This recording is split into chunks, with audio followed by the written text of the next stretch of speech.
नमस्कार दोस्तों, कैसे हैं आप लोग?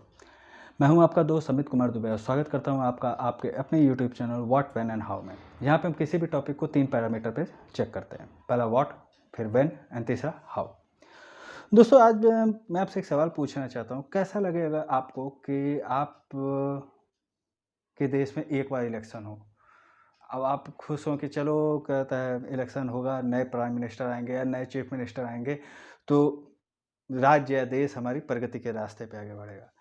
लेकिन पता चलता है कि इलेक्शन दे के आप आए, इलेक्शन का रिजल्ट भी आ गया, लेकिन फिर दोबारा इलेक्शन होने जा रहा है। फिर दोबारा इलेक्शन होंगे। फिर आप कहोगे कि ओहो! क्या हुआ? अब रीज़न जो भी हो, लेकिन आप सोचोगे कि चलो फिर दोबारा दे देते हैं अपना वोट हम दोबारा दे देते हैं। भाई इस बार सरकार आएगी, चाहे स्टेट में आए, चाहे क्या होता है हमारे कंट्री में आए, फिर नए तरीके से आगे बढ़ेंगे। लेकिन फिर दोबारा क्या होता है जब वोटिंग हो जाती है, काउंटिंग हो जाती है, लेकिन उसके बाद फिर तीसरे चुनाव की घोषणा कर दी जाती है। तो आप सोच के थोड़ा अजीब लग रहा है ना कि बार-बार चुनाव इलेक्शंस भाई सीरियस बात है जब क्या होता है किसी देश में इलेक्शंस होंगे, लगातार इलेक्शन पे इलेक्शन होते चले जाएँगे, तो उस देश में विकास क्या होगा? क्योंकि आचार संहिता लगती रहेगी, बाकी चीज़ें होती रहेंगी। और वैसे भी हमारे देश में इलेक्शंस की कमी नहीं है, अभी 5 राज्यों में हो ही रहा है, यूपी में होने ही वाला है पंचायत चुनाव और भी कहीं न कहीं कुछ न कुछ होता ही रहता है। इसीलिए हमारे prime minister one nation one election पे बात करते हैं, वो एक अलग मैटर है। आज हम जिस टॉपिक पे बात कर रहे हैं, उस पे बात करते हैं। तो एक देश है दोस्तों इज़राइल, जहाँ पिछले 2 साल में 4 बार चुनाव हो चुके हैं।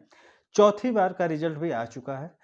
इस बार भी किसी भी पार्टी को पूर्ण बहुमत नहीं मिला है। अब 5वें इलेक्शन की ओर इज़राइल आगे बढ़ रहा है।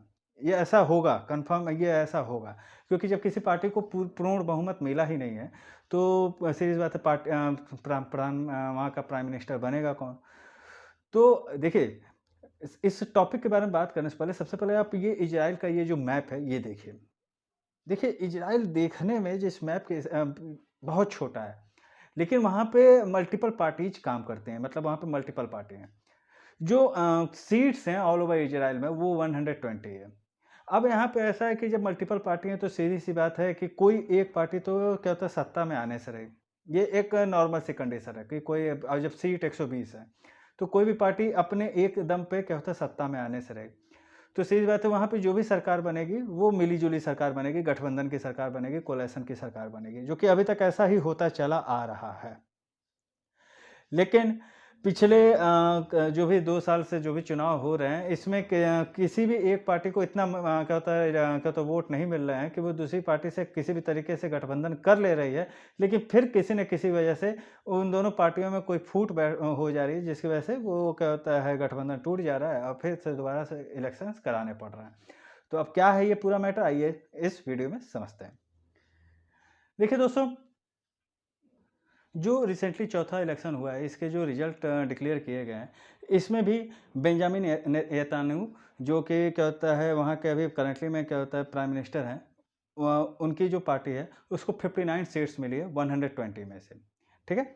लेकिन जो सरकार बनाने के लिए वहाँ पे वोटिंग चाहिए टोटल या ये कह सकते हैं जो वहाँ के संसद में बैठने के लिए जैसे वहाँ के भी संसद जो है, वहाँ पे बैठने के लिए आप में इससे कोई मतलब नहीं है कि आपने कितने वोट पाए, क्या पाए, लेकिन 120 सीट्स में से आपको 3.25% सीट आपको क्या होता है पाना ही होगा 120 सीट में से। तो अगर आप 120 सीट में 3.25% पाते हैं, तभी आप वहाँ के संसद में बैठ सकते हैं। जो कि क्या होता है ये जो सरकार बेंजामिन नेतन्याहू के जो क्या होता है पार्टी है, ये क्या होता है 59 सीट्स हैं, जो कि क्या होता है नहीं कवर अप कर पा रहे हैं।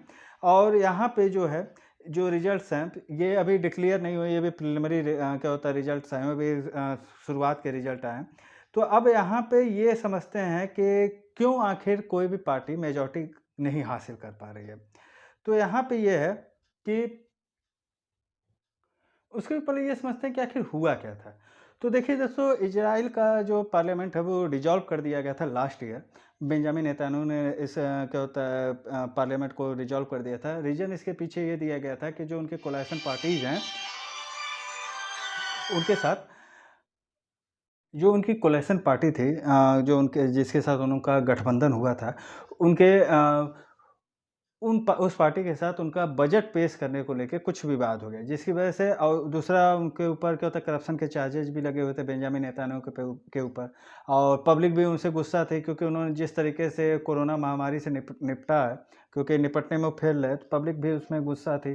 तो इस वजह से और ऐसा लगा बेंजामिन नेतन्याहू को कि क्या होता है, अगर हम इलेक्शन कराते हैं तो फिर जो रिजल्ट होगा वो मेरे फेवर में होगा। तो ऐसा है कि जब उनके ऊपर भ्रष्टाचार के आरोप लगे हुए हैं, तो सीधी-सी बात है कि उनके प्राइम मिनिस्टर रहते हुए उनको गिरफ्तार नहीं किया जा सकता। तो उनकी ये सोच थी कि अगर दोबारा से मैं इलेक्शन करवाता हूँ, तो क्या होता है, फिर से मैं प्राइम मिनिस्टर बन जाऊँगा और मैं जेल नहीं जाऊँगा। लेकिन हुआ कुछ उल्टा, 2 साल में लगातार 4 बार क्या होता है चुनाव हो चुके हैं। एक बार भी मतलब ऐसा नहीं है कि क्या होता है किसी भी पार्टी को पूर्ण बहुमत मिला हो। हाँ, ये बशर्ते अलग है कि क्या होता है, बेंजामिन नेतन्याहू की पार्टी को हर बार अधिक वोट मिले हैं, लेकिन वो भी इस काफ़ी नहीं, इसलिए मतलब इतने नहीं है कि वो सरकार बनाने में सक्षम हो सकें। तो इस वजह से कोalition की सरकार वहाँ बन रही है। अब बात करते हैं कि जो पार्लियामेंट डिसॉल्व हुआ, ये आखिर हुआ क्यों? तो देखिए दोस्तों, जो क्या होता है, लास्ट जो सरकार थी नेतन्याहू और उनके जो क्या होता है डिफेंस मिनिस्टर थे, जो कि उनके राइवलरी भी रहे हैं, बेनी गैंट्स। इन दोनों के बीच में एक डील हुई, एक कॉन्ट्रैक्ट हुआ। वो कॉन्ट्रैक्ट ये हुआ कि 18 महीने के लिए बेंजामिन नेतन्याहू क्या होता है प्राइम मिनिस्टर रहेंगे 18 महीने के लिए, और 18 महीने के लिए बेनी गैंट्स प्राइम मिनिस्टर रहेंगे। इसी बीच में 2020 में एक क्या होता है, जो बजट पेश होता है, हर सरकार का पेश होता है, उनको पेश करना था। यहाँ पे बेनी गैंट्स ने क्या होता है नेतान्याहू के ऊपर ये दबाव डाला कि आप 2020 और 2021 दोनों का बजट एक साथ आप पेश कर दो। तो अब बेंजामिन नेतान्याहू ने इससे साफ मना कर दिया। उन्होंने कहा कि नहीं, मैं केवल 2020 का ही बजट पेश करूँगा, 2021 का नहीं करूँगा। और जो बेनी गैंट्स जी हैं, उनको क्या होता है, जो 2021 में क्या होता है कुर्सी पे बैठना था, क्योंकि 18 महीने उनका पूरा हो रहा था। क्या होता है बेंजामिन नेतान्याहू का। तो अब एक तो इस बात को लेके विवाद हुआ। दूसरी बात, जो मैंने पहले आपको बात बताया कि जब वो प्रधानमंत्री की पोस्ट से नीचे उतरते तो उनको भ्रष्टाचार के आरोप में गिरफ्तार किया ही जाता है, ये कन्फर्म था। तो इस डर से बेंजामिन नेतन्याहू ने पार्लियामेंट को डिसॉल्व कर दिया कि क्या होता है, दोबारा से इलेक्शंस इस बार होंगे, जो इसकी वजह से ये चौथी बार क्या होता है इलेक्शंस इजराइल में हो रहे हैं। अब बात करते हैं कि आखिर ये शुरुआत हुई कहाँ से?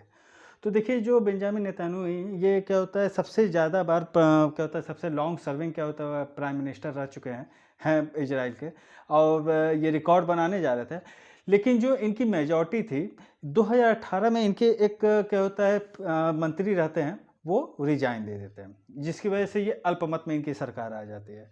अब जब अल्पमत में इनकी सरकार आती है, तो सीधी सी बात है, इनके ऊपर भ्रष्टाचार के आरोप लगे ही थे। अब सरकार जहाँ क्या होता है गिरने का डर था, तो इस वजह से इन्होंने पार्लियामेंट को डिसॉल्व कर दिया, और डिसॉल्व करने के बाद दोबारा इलेक्शन इन्होंने करवाया। लेकिन रिजल्ट वही रहा, इस इलेक्शन में इनको मतलब उतने वोट नहीं मिले कि ये क्या होता है अकेले दम पे सरकार बना सकें।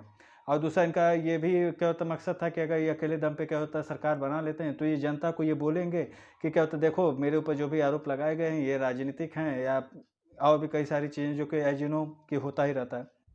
तो उन्होंने पार्लियामेंट को डिसॉल्व कर दिया। अब जो क्या होता है इलेक्शंस हुए, इसमें भी इनको क्या होता है मेजॉरिटी नहीं मिली। लेकिन जो इनके राइवलरी थे बेरी गेंट्स, उनको मिला था। लेकिन दो उनको भी इतना नहीं था कि वो अकेले दम पे बना सके। तो कई क्या होता है दिनों तक माथापच्ची करने के बाद दोबारा दोबारा उन्होंने इलेक्शन कराया। इसी सोच के साथ कि इस इलेक्शन में क्या होता है उनको मेजॉरिटी मिलेगी। लेकिन दोबारा फिर वो फेल हो गए। फिर उसके बाद उन्होंने क्या होता है अ, फिर से इलेक्शन करवाए मार्च 2020 में। लेकिन अब यहाँ पे भी वही चीज़ हुआ कि जो सरकार चली, इसके बाद क्या होता है इन दोनों के बीच में क्या होता है डील हुआ।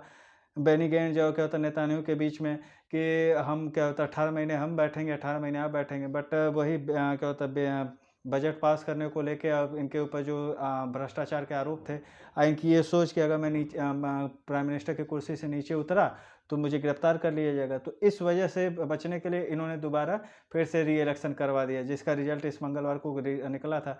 जिसमें इस बार भी क्या होता है किसी को कोई क्या होता है कोई मेजॉरिटी नहीं मिली है। जो भी सरकार बनेगी वो मिली-जुली सरकार ही होगी, कई छोटे-छोटे दल इसमें शामिल होंगे। लेकिन उसके भी आसार कम ही लग रहे हैं, क्योंकि मुझे लगता है कि फिर से दोबारा ये पाँचवें इलेक्शन की ओर इजराइल बढ़ने वाला है। तो ये सारी चीज़ें हैं।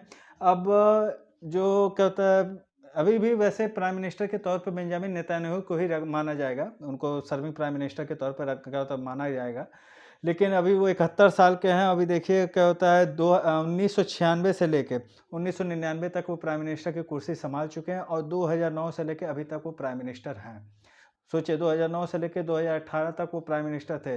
2018 में उनके मंत्री इस्तीफा देते हैं, जिसकी वजह से ये सारा घटनाचक्र शुरू होता है। अब आगे देखते हैं जो भी होगा इसका रिजल्ट, वो मैं आपको इस वीडियो से अपडेट करता ही रहूँगा। आपकी इसके बारे में क्या राय है? कैसा लगता है आपको कि अगर हमारे देश में हर क्या होता है 2 साल में 10 बार चुनाव होते हैं? वैसे तो हम लोगों को आदत है इन सारी चीज़ों की, अलग-अलग तरीकों के चुनाव को देखने की या उसमें वोट करने की। लेकिन क्या होता है जब एक ही पोस्ट के लिए 15 बार एक ही जगह पे चुनाव होते हैं? आपकी राय क्या है इस बारे में? कमेंट बॉक्स में कमेंट करके ज़रूर बताइएगा। तब तक के लिए मैं अमित दुबे आपसे विदा लेता हूँ। और हाँ, जाने से पहले अगर अभी तक आपने मेरे वीडियो को लाइक नहीं किया है तो लाइक कर दें, मेरे चैनल को सब्सक्राइब नहीं किया है तो मेरे चैनल को सब्सक्राइब कर दें, साथ में बेल आइकॉन ज़रूर प्रेस कर दें ताकि मेरे द्वारा बनाए हुए वीडियो की नोटिफिकेशन सबसे पहले मिले आपको। तब तक के लिए गुड बाय।